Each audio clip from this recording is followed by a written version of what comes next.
Okay. Welcome, Laura. Sorry. Welcome to the Simpleton Podcast, the greatest podcast in eternity and the favorite podcast of John Paul II. I am here with Laura Heeman from Hyattsville, Maryland. Hey, Clark. And I am the co-host, Clark Massey from Kansas City, Missouri, coming from my woodshop. All right, today's Simple Living Podcast is the second in a series, and I have to say this has been a more difficult podcast for Laura and I to come to agreement on than any political comments we've ever made. We are fighting more about these issues than you would even know. Yes. Having said that, we got some good feedback from the last podcast. We're going to talk about the Catholic economy and side hustles. At some point, we're going to talk about planned obsolescence, right to repair. We're going to talk about what you should buy so you only have to buy things once. And we're going to give particular tips throughout this podcast that will change your life. All right. Well, we got some feedback from Tom in Canton, Michigan. He had a few different examples about cooperation in different communities that he's experienced and how cooperation between neighbors can accomplish more for everyone and also maybe be less work. And he brought up a lot of interesting questions about community, and I think we want to wait and address that in a later podcast. So let me talk about that for a second. Mm-hmm. So the problem with community and a couple other words, and it's weird to say this, but you say the same thing about the Eucharist and love and things like this, is you can actually talk about them for half an hour easy and say nothing. Yes. Like you can say community. The Holy Trinity is community. Yeah. Love is the essence of community. Yeah. Community is the good in which we all strive for. Community is what you build at your parish. Community is the church. And you can just talk on and on and on, and no one actually has like a light bulb go on, but they're all like, yeah. You know, yeah. I once knew a guy who gave homilies, and he was very proud that he never prepared his homilies. And all he would do is say love and then say whatever next thing came on top of his head.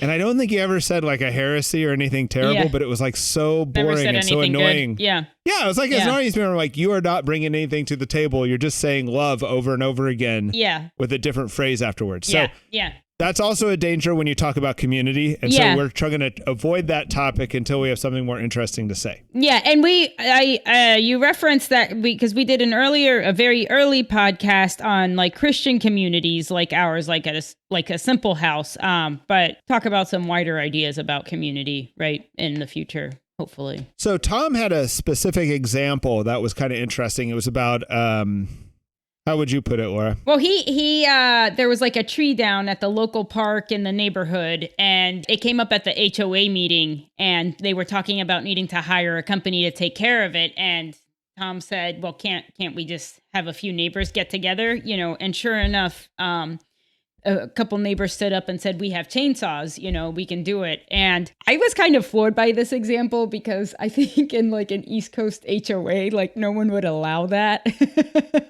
Well, there'd also be no one with chainsaws. Yeah, in the East and that Coast was HOA. my second thought. Like, would you even have enough people with... Some of you listeners might be living in communities where everyone has their own tractor. And others are going to be lucky when they have a drill. Yeah. So that's what I would like to say is that I talk a lot. I was talking to somebody who's actually my goddaughter, and she's getting ready to go to college, and she was talking about wanting to go to a college that give her a good network, you know? And that's something you hear often. And I have in my life benefited more from a blue collar network than from any type of college or highfalutin network I've ever had. Like knowing a plumber, knowing a carpenter or a remodeler. I do have to say I've known lawyers. They've been very good to have in your social network too.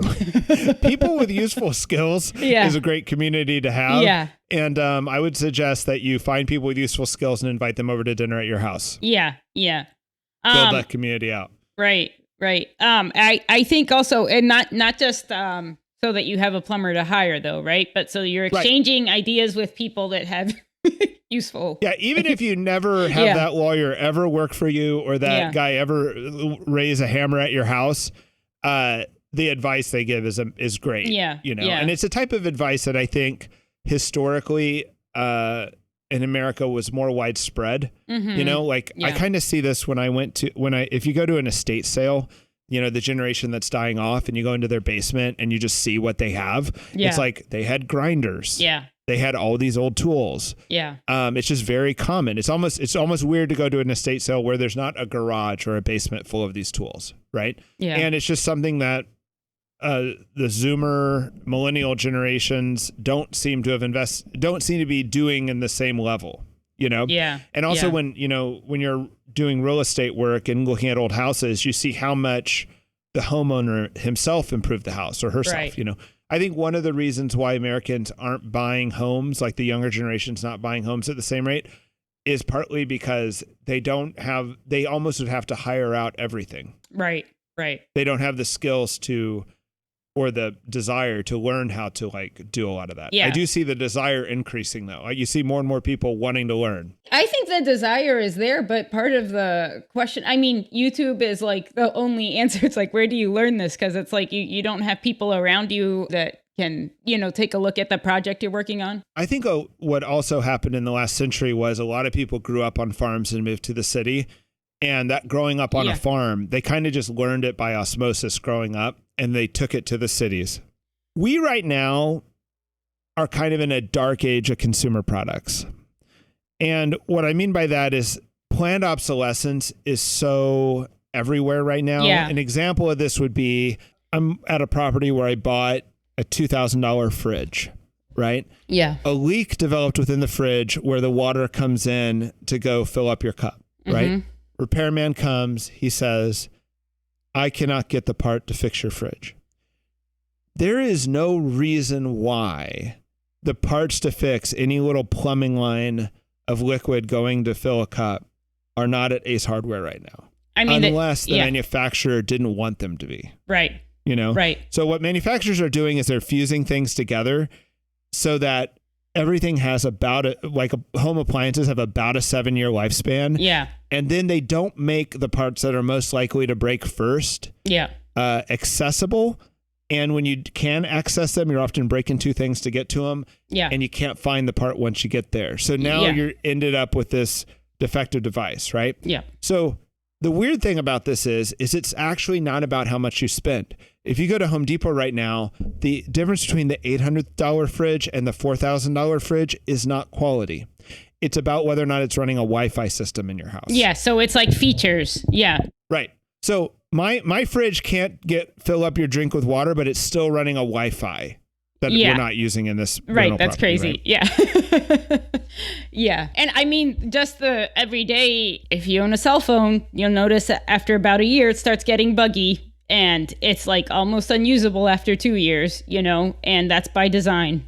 Yeah. And I found my Apple cell phones will last longer than that. Yeah.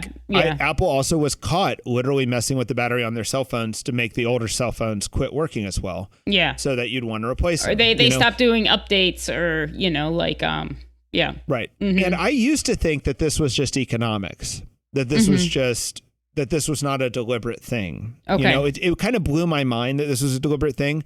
But when you start asking engineers and you start actually working on things, you see that there's intention there. Yeah. When you work on older things, for example, an older engine or an older lawnmower or an older appliance, you'll see that they made the wear parts, the parts that were going to fail first. They made them accessible. They made them standardized. They made them available at Ace Hardware. Yeah. Right. Yeah. And the newer designs deliberately change the measurements of things and stuff so that they're not. Yeah. Yeah. I don't want to even it's not really a conspiracy, but it's a real issue that has developed. I think the what you called it is, and planned obsolescence is an exact description of what it is. That's the term, right? Yeah. I always heard of that, and I always wondered if it was a fake term, Yeah. But the older I get, the more I realize, no, 100%, this is definitely real. Yeah. I think this is but in Europe, there's a lot of movements to put enact into law, a right to repair, Right. Yeah. There's also the right to repair movement in the US. And that's a little bit different. Let's kind of talk about two things here. One thing is, one way around this is not necessarily right to repair, but just buy used commercial. Because the problem with us kind of consumers who are residential is you just don't buy enough fridges in your lifetime that by the time you clue in that there's a little conspiracy to make you need a fridge every 7 years, then by the time you figured that out, it's kind of too late. You're on your third fridge. Yeah. But the commercial users don't allow this. They're the educated consumers. So the commercial users are spending maybe 30% more up front or whatever it is up front more, but they're buying things that do have wear parts that get replaced because they're not going to put up with this, right? Yeah. And so buying a used commercial fridge or a used commercial appliance is almost always going to be better for you in the long run for repairability and just that appliance should be like, there's no reason why a gas stove does not last you until you die. Right. Yeah. Right. It's just piping some gas with some rubber stoppers, opening and closing valves, just replaces rubber stoppers. Right. Yeah. Yet we find people don't keep their gas stoves until they die. Yeah. Yeah. Right. It's an environmental problem. It's an economic problem. It's a simple living problem. It's a problem. It's a problem. Right? Yeah. And so the right to repair movement's kind of cool. I kind of follow some advocates for that on YouTube about when people like are putting software into cars to make the car unrepairable or make the car need a subscription service to keep it repaired. They do that to tractors. The way different like makers of consumer electronics won't even allow you to like repair their device. Yeah. You know? Yeah. And then they won't repair their own device either. Yeah. So like all of that, please support your right to repair movement in all its forms. But really, I think just don't buy the products that are like that. Yeah. Yeah. I do think it feels to me like there are, I've seen more and more companies like trying to go back to the idea of like American made craftsmanship or something, that, and these things that are being advertised as such tend to be like simple, like workhorses, like a high quality product that you can get your mind around, and will work hard for you for many years. Right. I just even replaced the internal workings of my toilet with some, I think they were Kirby products made in Wisconsin that are guaranteed like 15 plus years. Wow. And it's just like, why didn't the toilet come with these? Yeah. Why did I get such a low quality, like this is an expensive toilet, know? But let me throw out a few more things on this. So here's some tips that can take you a long way. When you're buying a new car, consider buying a fleet vehicle. Fleet vehicles are typically easy to work on. They have tremendous parts supply. You will never get ripped off when you repair a fleet vehicle. Yeah. And there's SUVs, there's sedans, and there's pickups that all like qualify as fleet vehicles. What are you referring to when you say fleet vehicle? Well, certain types of pickups like Chevys and Fords typically are good, but I'm thinking like, look at what the police are driving. Yeah. They have great part support. The police departments don't buy 100 of, Chevy Tahoes or whatever they're buying unless they know there's a great aftermarket for part support, and that they can keep them in service for a long time. Yeah. Right. And I was amazed that when I lived in DC, 20 years ago, I would get in cabs and I would ask the cab, like, how many miles do you have on this? And regularly they had 500,000 miles on their cabs. Ooh, and they were old Crown Vics, right? And they said about 500,000 the transmission goes out and you replace that and you can't even get more. Wow. Wow. So oftentimes they retired their cab at around 500,000 miles, but it was just like a whole nother quality point than we were used to. Yeah. Yeah. And another thing on vehicles, now I'm just being a dumb car knowledge, but like the bigger the engine and the lazier the engine, the longer it lasts, and the tighter and more compressed the engine, usually the more fuel efficient, but also the less it will last. Oh, interesting. So like a Honda is often like a 4-cylinder, high quality, high compression engine, low fuel usage. It will not last as long as like a V8 or a V6 from an American maker. Yeah. That's the typical rule of thumb on those. Interesting. But that's I guess only if you're really interested in high mileage vehicles. Another example of this though is faucets. If you go to a plumbing supply store and skip Home Depot, they will have faucets that are at a whole different quality point than Home Depot. Yeah. And sometimes they're ugly. Okay. Like just a bathroom faucet. This looks like it's from the 80s, I feel like you buy a faucet at Home Depot and you take it out of the box and you're like, is this going to break? I'm serious. Like they don't feel good. And maybe we haven't bought in the high enough price point at Home Depot, but yeah. I have a friend who had plumbing from World War I, and I knew that like if we just had the right rubber grommets, the plumbing was fully repairable. Wow. Yeah. And these new faucets, everything's plastic and it's kind of not made to easily be repaired. They're literally made to be replaced in about 7 years. They're plastic painted as metal. Yeah, the stem is the thing underneath the handle, and the stem will be plastic, and it'll be unique, and it'll be planned obsolescence. Yeah. You know, whereas when you go to the plumbing supply store and get a recommendation from a plumber, you can get one that is standardized and will last much longer. Yeah. I think that's probably true of a lot of things. I've just noticed it with faucets. Yeah. Another point I want to make under this is antiques versus IKEA. All right. Everyone loves IKEA. Not Clark. I hate IKEA, and yet I have a secret attraction to IKEA at the same time. It's a hate tiny love relationship I have with IKEA. All right. IKEA introduced disposable furniture to America. Widespread disposable furniture came from IKEA. Whenever you grind up sawdust and glue it together into a board, you are not making something to last. All right. And movers will not guarantee IKEA furniture. Having said that, it's not really cheaper than antiques. Like, I was looking at IKEA tables, and they had a lot at a $200 price point and a lot at a $400 price point. If you just go on Craigslist and type in oak table, you'll get an oak table with all 4 chairs that's vintage for $200. Yeah. I also found the same with like oak bookshelves, or just put solid wood and then whatever the thing is. You can typically find something that's already 50 years old for the same price or less than IKEA, and it will probably last 50 years. And I typically do not believe that IKEA will last 50 years. I think it's lasting about 20 at best. Yeah. Which, by the way, we have discussed in lead up this podcast. We do have some 20-year-old IKEA furniture. We do have. There may have been some arguments about IKEA. It has not become dust. But it's not going to last another 20 years either. All right, we're going to go to our top tips now. Would you like to introduce the concept of buying nothing? I think a lot of people know the concept of buy nothing, but it's also the idea of Freecycle. And I think where I live, there are like multiple groups. Like there's a buy nothing Facebook group here. There's like the Catholic community listserv. There's a Hyattsville community listserv. There's the Hyattsville moms listserv. And there's like a lot of sharing going on these in these groups. And sometimes it's like, I need to borrow a specific tool that I don't have and I'm never going to use again after this project. And does a neighbor have this? Yes, the neighbor does. Or I need formal attire for myself and my toddler for a wedding. You know, does anybody have clothes in this size?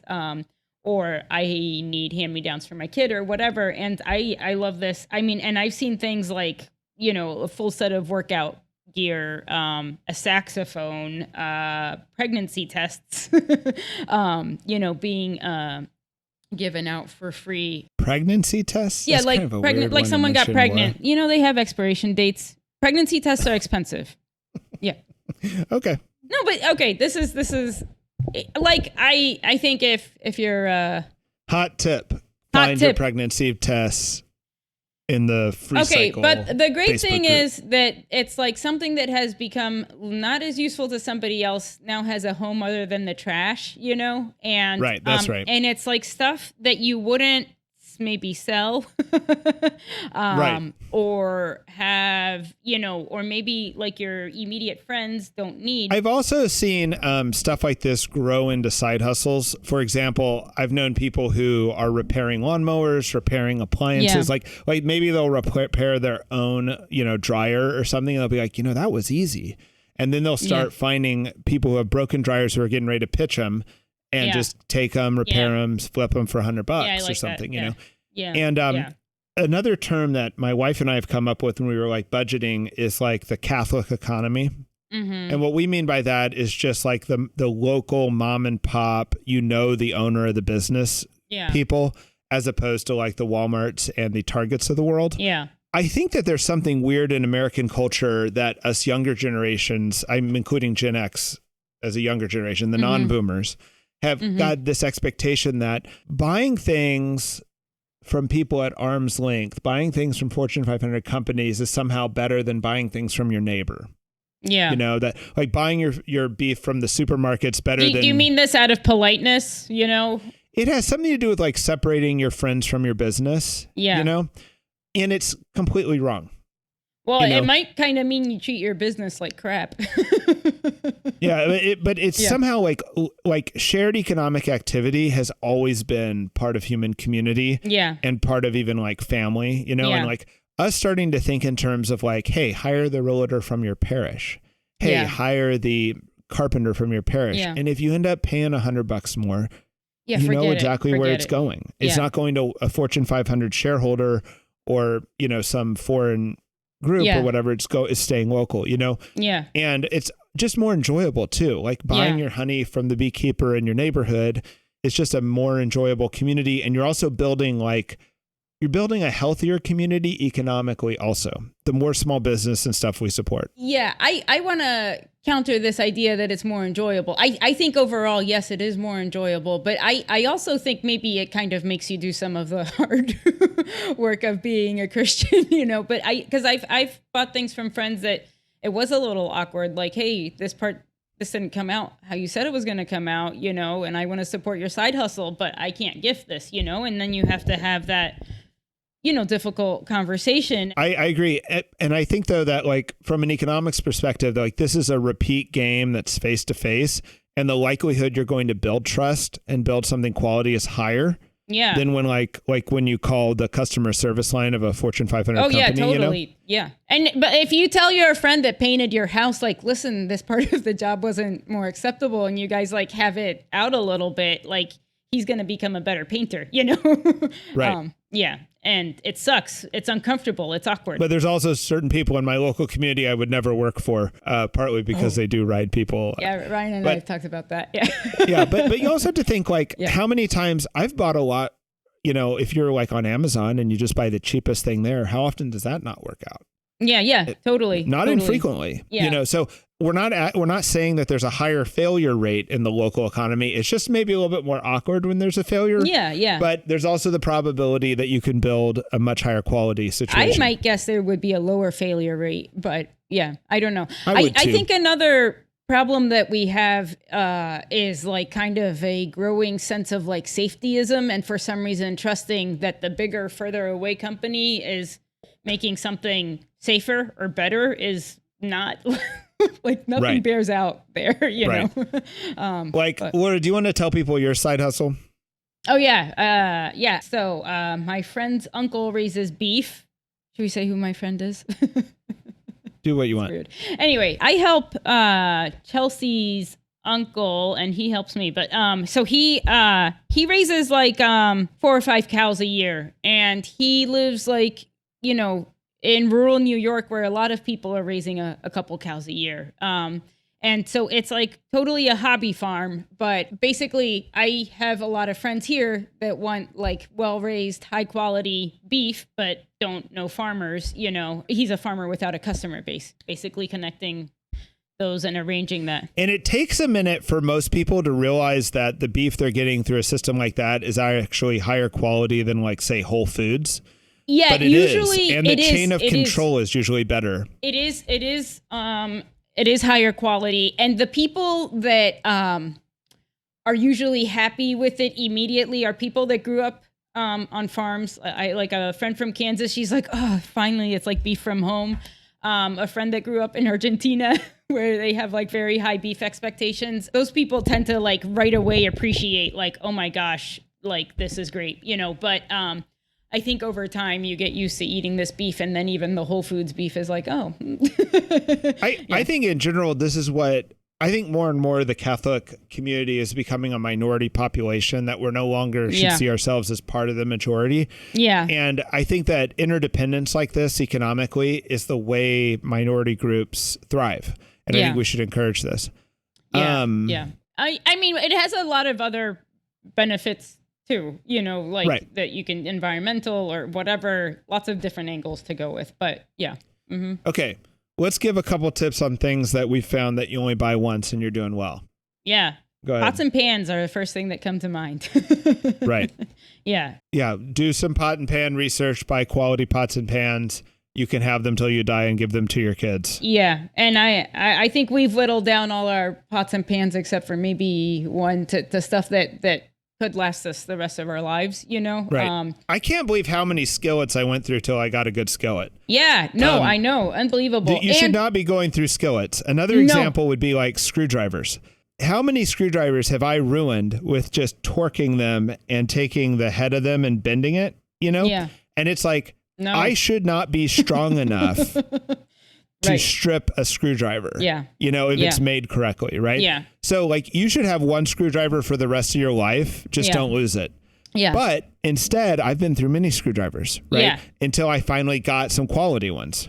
Well, with the skillets, I'm kind of like bothered by what I put into my body all those years of like, coating coming off into my food, But with the pots and pans, of the things I think will last me like a really long time, some of them were expensive and some of them were not, like my Lodge brand cast iron, those are not expensive pans. I think there's a lot of examples where something costs about 30% more and lasts 4 times as long. Yeah. An example of this is like flooring. Like there's a lot of layered engineered floorings out there right now that are designed to last about 20 years and they're cheaper by about 30%. But then you'll be in a lot of buildings and homes where the floor is over 100 years old and is just 3/4 inch, oak, say. And it's like, isn't it worth 30% more to get 100 more years out of this product? And so I think there's a lot of times when we're just putting off a purchase, saving up the extra 30 and putting that in and then never needing to address the issue again is totally worth it. I think pots and pans are one of those things. Yeah. They don't need to be gourmet. They just need to be solid. Yeah.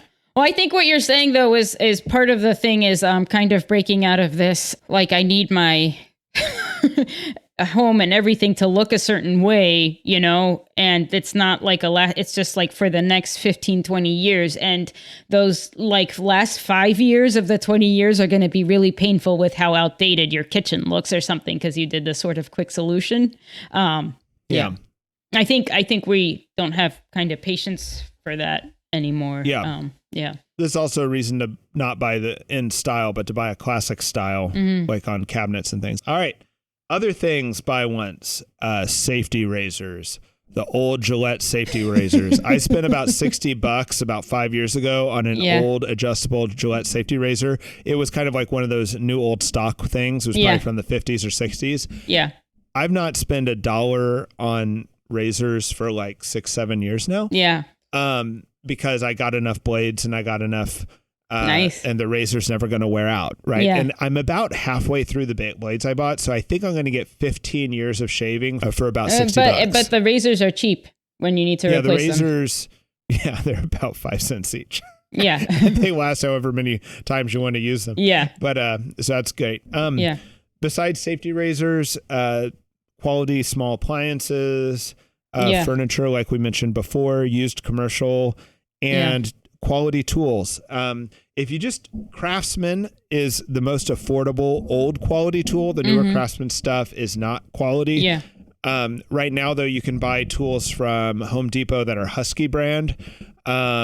They're not necessarily high quality, but they have the same warranty that old Craftsman tools did. Where an old Craftsman tool could be like you're walking on the railroad tracks and find one and it could be run over by a train and you just brought it in and they just handed you a new one. Yeah. The Husky tools are now like that too. Yeah. So that's cool. Otherwise, you need to buy American made, like Proto is one of the more affordable American made ones. There's Williams is a big American manufacturer of tools. It's great. Then there's some really higher end ones like S&K and Snap-on and stuff like that are unbelievable, but you better buy them used because they are in fact too expensive. Yeah. Cool thing is right now there's just like a lot of information out there about like which appliances, this appliance from this year is especially long lasting. That's great. Yeah. Yeah. I have had hard luck with appliances. Speed Queen washers and dryers are known for being really great. The Speed Queen has a following with cloth diaper moms. That's great. Yeah. There's not a good alternative. There's not a Speed Queen equivalent in most appliances right now, and that's why I say buy commercial. Yeah. If there was a Speed Queen equivalent, which Speed Queen also advertises itself as commercial, I would buy that. You know? Yeah. All right, let's talk about good stuff to buy used and where to find it. I have a website that most people don't know about called shopgoodwill.com. It's got a big following, so you're not going to find stuff for free on there. And make sure you check the shipping before you buy stuff. But it is a great resource for buying quality used items. And I found that a few things are really good used because people often pretty much didn't use them and then they're selling them.